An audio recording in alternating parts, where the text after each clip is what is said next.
Este es el séptimo capítulo y el tercer video de los videos de Electrónica Crystal Clear, donde aprenderemos más sobre los transistores bipolares. Hola a todos, bienvenidos de nuevo al estudio. El transistor bipolar, también conocido como BJT, transistor de unión bipolar, es uno de los componentes básicos de la electrónica moderna. Su descubrimiento trajo un gran avance a la historia de la electrónica gracias a ellos. El tamaño de los componentes electrónicos se ha reducido, mientras que su fiabilidad ha aumentado.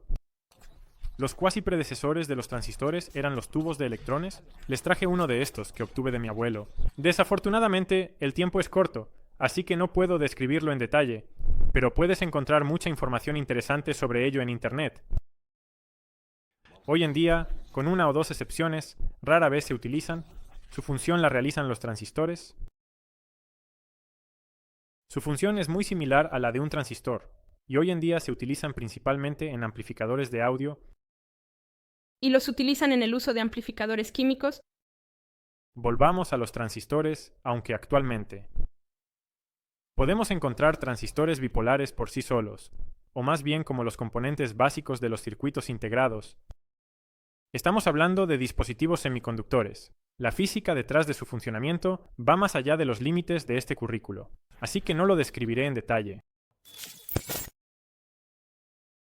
El transistor bipolar tiene tres terminales que se llaman base, colector, emisor. Las abreviaturas de estos son B para base, C para colector y E para emisor. Puedes ver que existen dos tipos de transistores. Según la figura de arriba, el primero se refiere al tipo NPN, el otro se refiere al tipo PNP. Como mencionamos antes, los transistores están hechos de materiales semiconductores. La N, la P indican que cada capa de semiconductor está formada por un tipo de semiconductor N o P.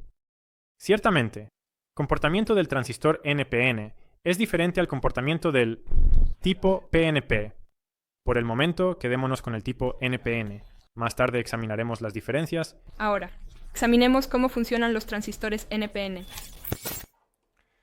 Si quisieras demostrar el funcionamiento de los transistores usando un modelo simplificado, una fuente de corriente controlada por corriente es el mejor enfoque. Podemos imaginar que tenemos una fuente de corriente cuya corriente de salida puede ser controlada por la corriente de entrada.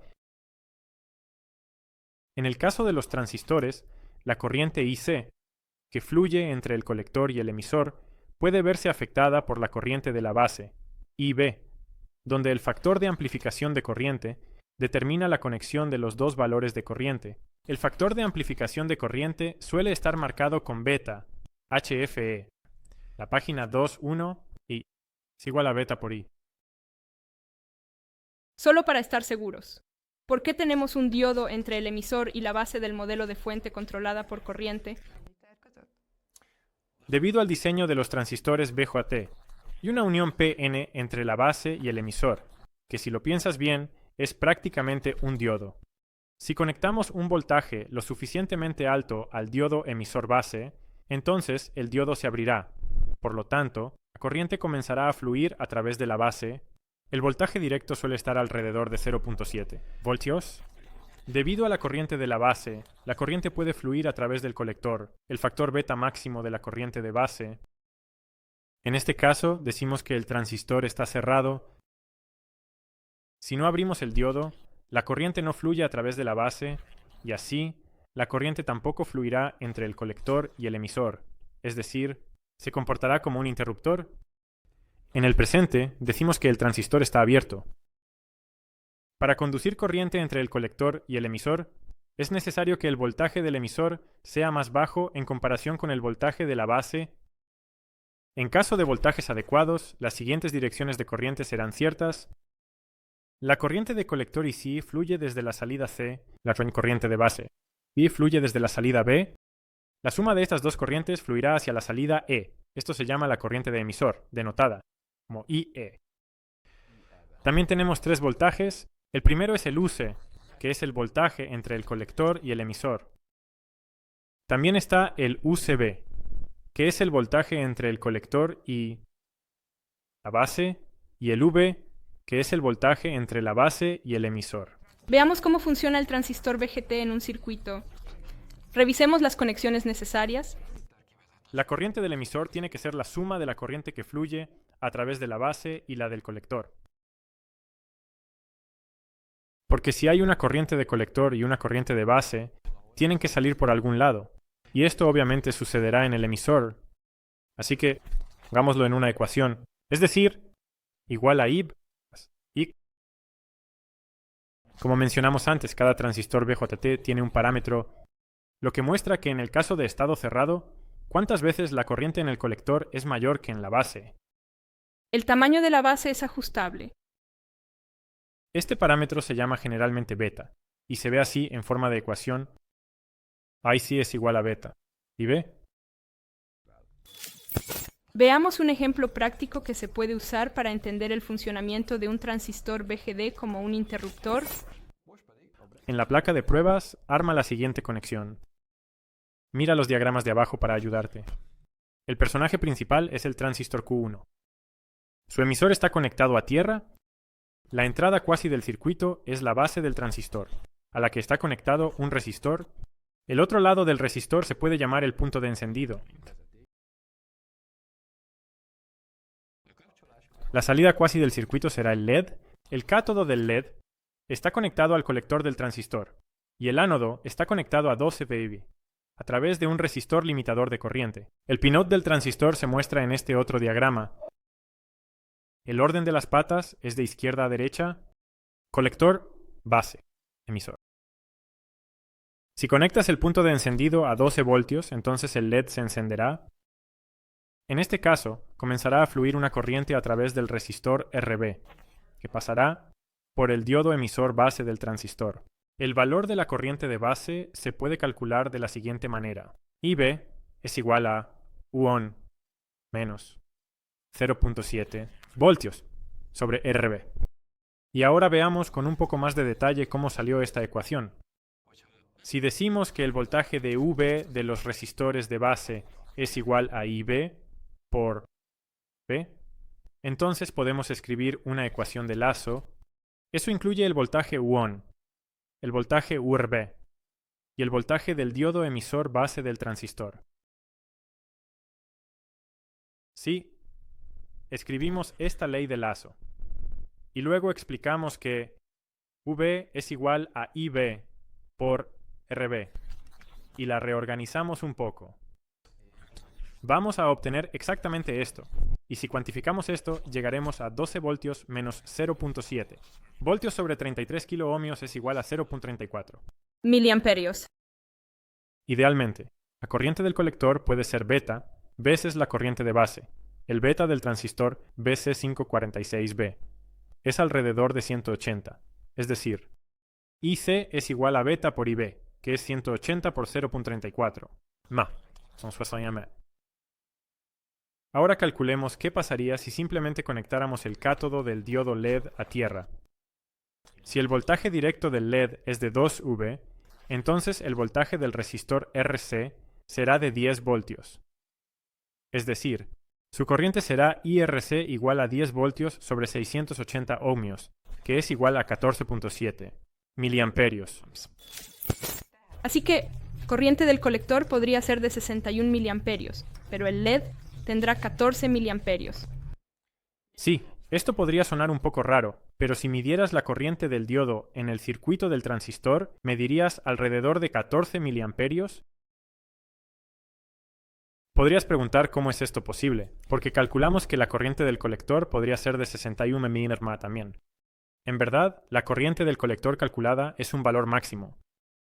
Esto significa que si una corriente fluye a través del colector del transistor, que es menor que el valor calculado, entonces el transistor entre su colector y emisor actúa como un cortocircuito, es decir, está completamente encendido.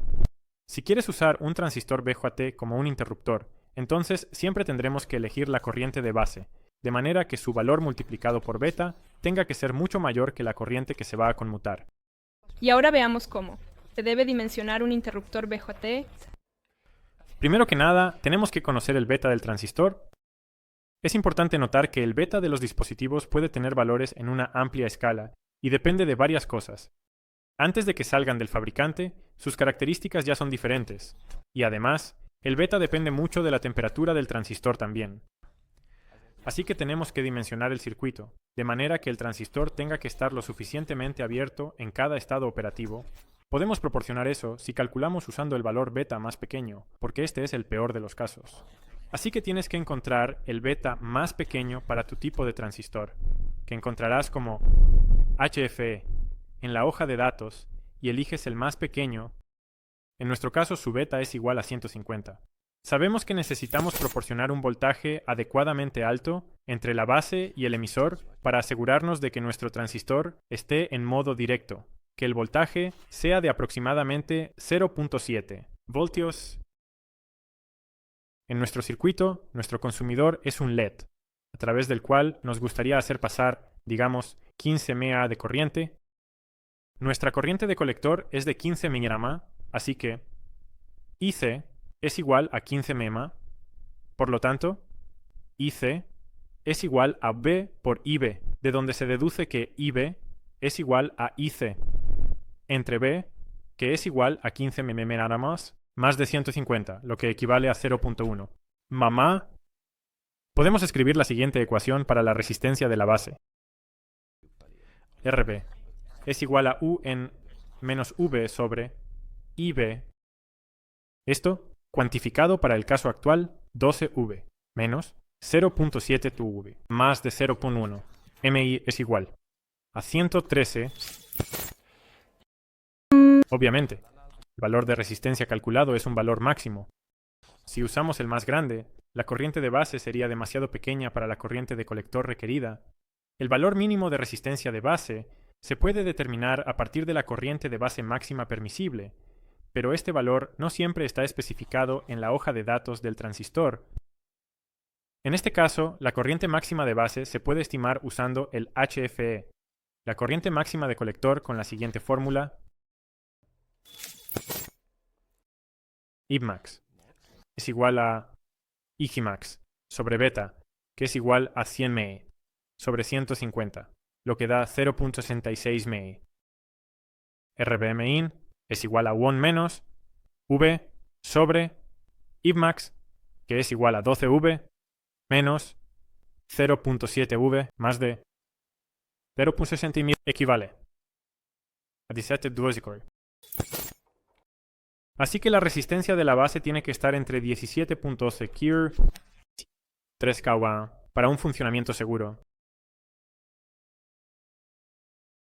En nuestro ejemplo práctico, usamos una resistencia de 33 kΩ, que está dentro de este rango. Entonces, si usas una resistencia más alta, el LED no se encenderá, y si usas una resistencia más baja, el transistor podría fallar. Ahora, mide el voltaje del colector del transistor en comparación con el suelo usando tu multímetro, cuando el transistor esté encendido. Si todo funciona bien, medirás un valor por debajo de 1V. Es decir, el transistor realmente se encenderá, conectará su colector al emisor. Ahora, cambia RB por una resistencia de 680 K. Podemos ver que el LED se encenderá, incluso si intento encenderlo.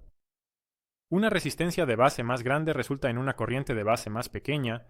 El 680K reduce tanto la corriente de base que el transistor ya no puede encender el LED. Por lo tanto, el voltaje del colector aumenta. Ya no funciona como un interruptor ideal. Siéntete libre de probar otros valores de resistencia también, pero ten cuidado de no usar una resistencia menor que la resistencia mínima calculada. Pasemos a los transistores PMP. El punto es que el orden de las capas internas de silicio es diferente, pero nos interesa más cómo deben estar conectadas. Si miras mejor este tipo de transistor, se puede encontrar una unión PN entre su base y emisor, que es equivalente a un diodo. Sin embargo, es un diodo de dirección opuesta, en comparación con el transistor NPN. El cableado correcto se puede ver en la siguiente figura. Una vez más, el personaje principal del circuito es el transistor Q1. También tiene una resistencia de base en su entrada de 33 kΩ, que está conectada a un cable, representado aquí por la señal de encendido. El colector del transistor es la salida del circuito, así que podemos conectar el LED y la resistencia limitadora de corriente de 680 ohmios. Hasta este punto,